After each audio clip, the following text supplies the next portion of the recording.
My husband, let's call him James, 26M, and I, 26F, have been together since our early teens, and we got married last year and have a 6-month-old daughter together. She is the light of both our lives as we both came from broken homes and are trying to live a better life than we grew up in. My best friend, let's call her Carla, 23F, came into the picture a few years later. We used to live in the same neighborhood and casually started to hang out together. She lives with both her parents and siblings as she is studying to get her bachelor's degree. At first, she didn't like James. She said that he was clingy and tried to insert himself into our friendship too much. Well, he is my husband, so I would hope that he wanted to be friends with my friends. Anyway, she was civil to him despite how he acted because he was my romantic partner. For context, James is on the spectrum, has BP type 2 and PTSD, and it causes him to be a little socially awkward and miss certain social cues and taboos. I love him regardless of it all. Over the last few years, we have been hanging out a lot more. She comes over for a few drinks, we go to movies, and even visit local attractions together. We all three have a good time, and my husband does try to make nights for just the two of us often too. However, last year James and I found out we were expecting a child together in January. At the time, I was working at a fast food place and started to feel nauseous. I threw up and immediately went to the doctor. Come to find out, I was 8.5 weeks pregnant. My life changed, and I had become busier preparing for motherhood. Carla saw me less and less, and we couldn't talk as much. James and I got married almost a month and a half after discovering we were going to become parents. That's when our dynamic changed. Lately, I've been trying my best to juggle being a stay-at-home mom while taking online courses for college, so I've been super busy. One day, James gets a text, and it's from Carla. She asks if they can talk, as she was upset. He took the phone call despite me protesting, and a few minutes later said, "Hey, we need to go get Carla. Her father is picking a fight with her." I got upset as we were watching a movie together, and I had just gotten the baby down for bed. We go to her house, which is about 20 minutes away, and she stays with us for a night.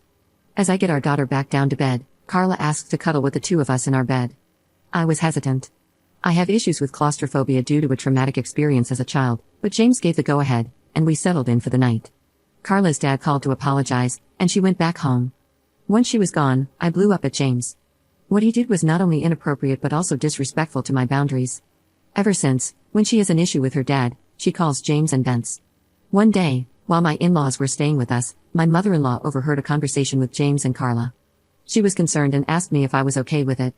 I said, "No, not really, but every time I bring it up, he gets defensive, saying that she needs help, that she is going through a hard time, blah blah blah." It is important to note that my mother-in-law was cheated on in the past by her ex, my husband's father. We are also extremely close, and she sees me as a daughter.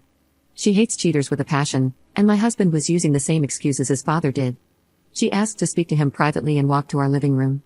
They got into a heated argument, and James apologized to me. He said he didn't know that it was hurting me and causing issues in our marriage. I asked him, how would he feel if I had asked him if another man could sleep in the bed with us? He kind of deflated and tried to say, "It's different, blah blah blah." His stepfather spoke up and said, "It is the same, you're uncomfortable with it and so is she, so quit with the excuses."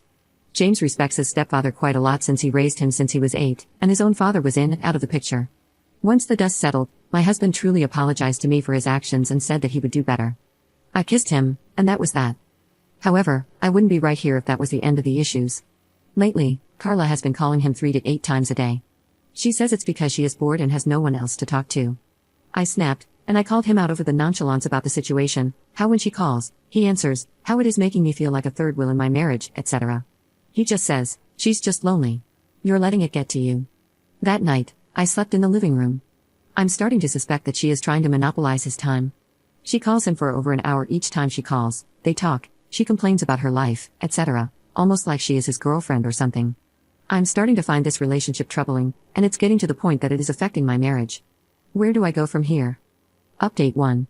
So, some things have happened, and everything about this situation sucks. I don't know if I will be okay for some time, but the baby and I are currently staying with my friend. To start, James and I are getting a divorce, and Carla is no longer a friend to me or our mutuals. The betrayal is too deep for her to be friends with our group. As most of you assumed, James and Carla are indeed having an affair. It started about 3 months ago and just turned physical last month. They were planning on just up and leaving after James served me divorce papers. They used the ruse that he was helping her through emotional issues to hide the fact. I was crushed. She wanted to clear the air before it got worse, and that was when she let wind that James was going to try to get me to terminate my rights to my child in order for Carla to adopt her. Their reasoning is because of my borderline diagnosis a few years ago that supposedly makes me unfit to be a mother, and he was sure that the courts would agree. She then handed me 2 separate stacks of paperwork and left. I am contacting a lawyer as I am writing this. I am seriously hurt. You guys were right. Carla was a snake and only told me this so she wouldn't feel guilty. However, I am not letting my soon-to-be ex-husband bully me into termination of my rights. I called him afterward and got very heated about what was going on. James just sat there in silence. I was crying afterward, and I pleaded with him to tell me what I did wrong. He said I wasn't putting out like a good wife should, and I wasn't able to give him a big family, so it's all my fault. For context, I had a near-fatal complication with the delivery of our daughter, where I bled throughout the entire labor. I had to have 2 blood transfusions and haven't fully recovered from it. I was not cleared for any strenuous activity for 3 months, including bedroom intimacy. James was getting unsatisfied with all my doctor's appointments and not getting the bedroom fun that he wanted. Meanwhile, I was hurting and ended up needing another procedure to remove some placenta that didn't naturally come out. I even had to have my tubes tied because if I have another child, I won't make it. James wanted at least 2 more kids, so this put an end to his plans. I thought I knew him, but he's a complete monster. We were together since we were 15, and this is how he repays me. I am absolutely heartbroken. I'm going to step back and take some time to adjust. There is no chance for a healthy co-parenting situation. I'm fighting for primary custody with supervised visits. Carla will not have any access to the baby, as I will ask the judge to make a clause preventing her from interacting with my daughter. Thank you everyone for the advice. Edit. I spoke to a lawyer who is helping me at a reduced rate, and my in-laws are helping me foot the cost of a lawyer against their wayward son. With all the info that I have, including some threatening texts from Carla and James, I have decided to file for a protection order. They were even stupid enough to send me a text that pretty much confirmed the blackmail. I intend to use this to my advantage in the upcoming divorce proceedings as evidence of emotional abuse.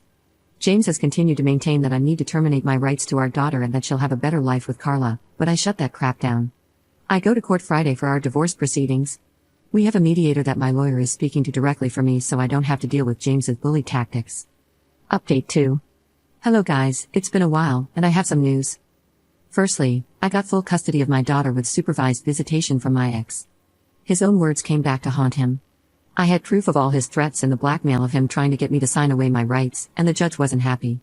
He tore into James and Carla about their behavior and how they tried to blackmail me, and he expressed how lucky they were that I didn't press charges for extortion. Because of their bad behavior, he told them that he couldn't in good conscience grant shared custody due to the evidence of their behavior towards me. He was also concerned that they would try to run off with her. Next, because of all the behavior and aggression towards me that was unwarranted, my protection order was granted. My mother-in-law, who stayed beside me in court, volunteered to facilitate the supervised visits until my divorce becomes final. If Carla and James try to contact me again, unless it is strictly about our daughter, then both will go to jail. James has to pay me child support, and of course, he tried to protest it, but it wasn't happening. Lastly, after court, James said something that kind of broke my heart about our daughter. If he can't have primary custody, then he is going to petition to terminate his rights. He doesn't want to be tied to me anymore and is willing to let my daughter suffer for it. So my daughter pretty much just lost her father because he would rather break away from me and pretend that I don't exist. I have some additional information from Carla that she said to me afterwards. Apparently, she is infertile due to an illness she suffered from as a teenager. She wanted a baby so badly and to get me out of the picture so that they could play happy family with my daughter. I was stunned. She then asked me if I was happy for tearing their family apart. I had to look at her for a second. She's the homewrecker, not me. I wanted to slap her so badly. Because of her, my daughter is probably going to lose her father. That's all that I have for you. My next update will probably be when the divorce finally happens. Update 3. The court was on Friday, and I was waiting for the dust to settle before posting again, but my soon-to-be ex-husband was recently hospitalized. Carla called me this morning, crying, despite the court order. James tried to commit suicide this morning and she found him just in time. He's in the hospital now, and the doctors don't know how long he will be there, but I will keep my hopes up for a speedy recovery. Despite the literal hell he has put me through, he is still the father of my daughter. I'm not pressing charges this time against Carla because it was a dire emergency. James is stable, and they are transferring him to another facility for the foreseeable future. I feel almost sorry for her. I don't know when I'll be back. I have a lot to deal with and emergency care to plan for.